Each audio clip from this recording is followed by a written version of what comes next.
Voici le cas malheureusement très typique d'une école qui abuse encore et oriente une famille dans l'erreur. Voilà ce qu'elle écrit. Madame, suite à l'évaluation transmise par le lycée Intel, je tiens à vous informer que votre fille a obtenu un avis défavorable pour la seconde GT. Par contre, elle a obtenu un avis favorable pour une seconde professionnelle et une première année de CAP.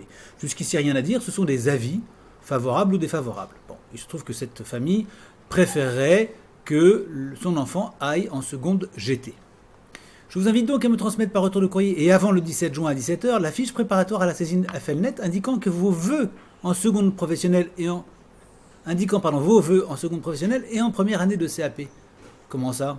Mais les vœux de la famille ne sont pas que l'enfant aille en seconde professionnelle ou en première année de CAP, c'est d'aller en seconde GT. Est-ce que vous êtes en train de nous dire que vous avez décidé, vous, que nous étions contraints à suivre ce que vous nous recommandez? Mais, madame et monsieur de l'école, je vous rappelle que votre avis n'est qu'un avis.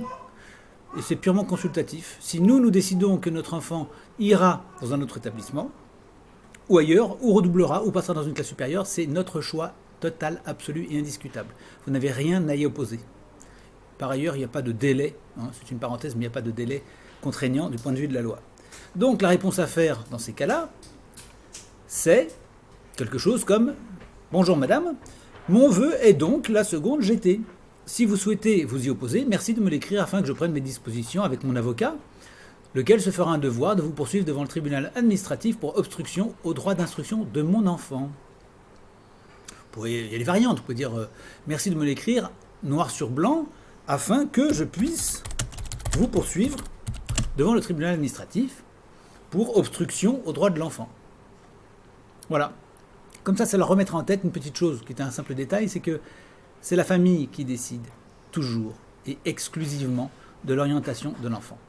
Ça n'est pas l'école, malgré cette très fâcheuse habitude qui a été prise depuis des décennies par des fonctionnaires qui croient être en mesure de savoir ce qu'un enfant va être capable de faire dans sa vie alors qu'ils n'en ont aucune compétence. Et qui ont envoyé vers de mauvaises filières des millions et des millions et des millions d'enfants. Donc il faut y mettre un terme net et leur dire, si vous croyez pouvoir vous opposer à la décision que nous, ses parents, avons prise, nous allons nous retrouver devant le tribunal. Vous verrez que dès lors qu'ils recevront ça, ils vont accepter que votre enfant aille dans la filière que vous voulez, en maugréant, bien sûr, en critiquant. Mais éventuellement, si à ce moment-là, ils font des critiques, vous pourrez rajouter une couche en disant, là c'est mademoiselle qui m'arrive dans les bras, en disant, puisque cela ne semble pas vous convenir, je tiens à vous indiquer que vous êtes en train d'abuser de votre situation, de la situation, et selon l'article 432 et suivant, je serai également en mesure de vous poursuivre. Voilà.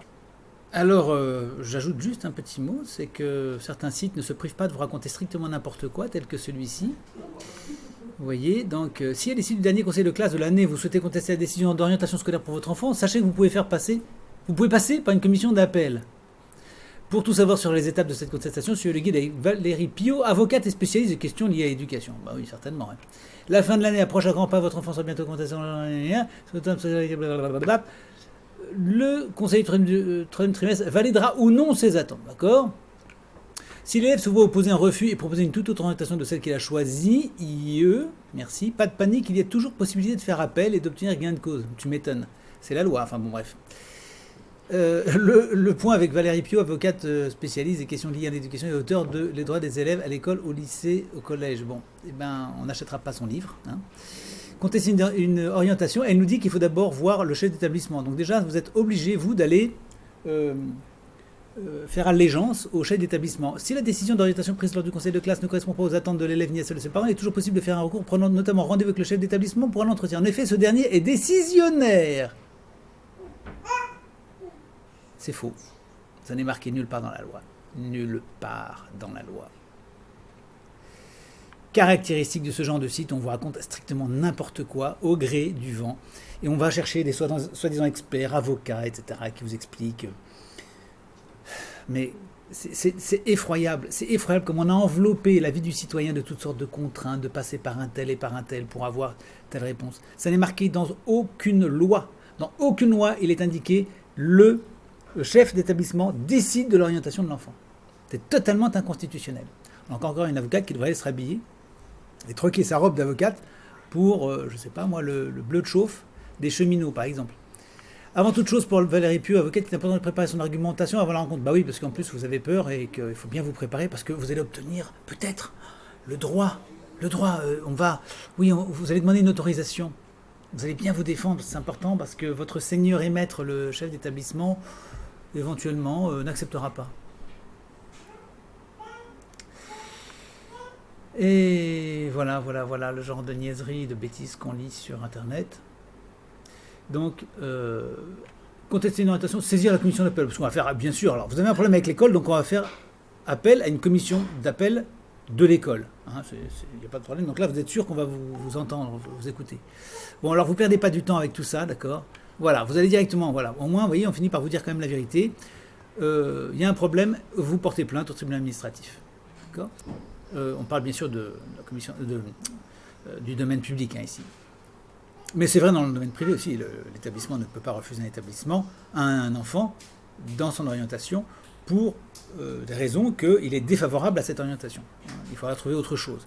Mais pour un établissement public, c'est totalement impossible et interdit. Alors on vous dit, il faut néanmoins savoir que le juge administratif n'examine pas le dossier de l'élève, il vérifie simplement s'il n'y a pas d'erreur manifeste de droit dans son dossier. Ben bien sûr, mais il n'y a pas à regarder le dossier de l'élève.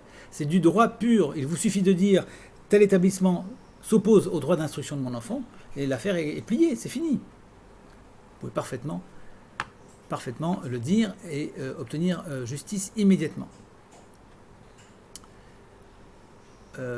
Voilà, qu'est-ce qu'on vous dit ensuite? Valérie Pieux, pour les abuser quand on souhaite contester une orientation. Si le chef d'établissement refuse de recevoir un entretien, la famille conteste une décision, c'est une cause d'annulation de la décision d'orientation. C'est ridicule. Ça, on est dans le droit maintenant tribal pratiquement. Vous savez, c'est l'usage que si vraiment il ne se présente pas au rendez-vous, le directeur valide finalement l'annulation de sa décision. Alors que sa décision n'est pas légitime ni souveraine, le fait de ne pas venir au rendez-vous invaliderait sa décision. On retourne chez les papous. Vous savez que le droit en ce moment, c'est assez extraordinaire. Donc c'est absolument n'importe quoi, évidemment. Et puis quoi d'autre? Eh bien... voilà, donc là on vous redit ce que je vous dis depuis toujours. Les établissements n'ont pas le droit de refuser un redoublement aux élèves de 6e, 4e, 3e, seconde, ni aucun niveau d'ailleurs, si la famille n'est pas d'accord avec l'orientation proposée, évidemment. Ni le passage dans une classe supérieure si vous vous y opposez. Ainsi pour les élèves de 3e. Alors on ne sait pas pourquoi seulement les élèves de 3e. Alors vous savez qu'il y a une certaine unité et tout le monde est égal devant la loi, mais apparemment d'après cette avocate, la loi ne s'applique que pour les élèves des 6e, 4e, 3e et seconde, pas pour les premières. On ne sait pas pourquoi. Non, eux, ça ne les concerne pas. Et puis, ça ne concerne pas également les CM2. Ben non, c'est une autre espèce humaine, probablement, donc ça ne les concerne pas. Voilà. Donc, vous faites absolument ce que vous voulez, évidemment. Voilà, je voulais vous montrer ça parce que sur Internet, on voit beaucoup de bêtises et il faut quand même être très prudent, très réservé. Donc, si vous souhaitez vous y opposer, je vous poursuivrai. Sinon, merci de me faire parvenir le bulletin d'admission dans la filière que j'ai choisie moi-même, de mon plein droit, entier et indiscutable. Voilà ce que je conseille de répondre aux familles à qui ce petit souci arrive. Voilà, donc vous faites absolument ce que vous voulez, souvenez-vous-en. Au revoir tout le monde. Mademoiselle, Thaïs, elle aime faire comme ça.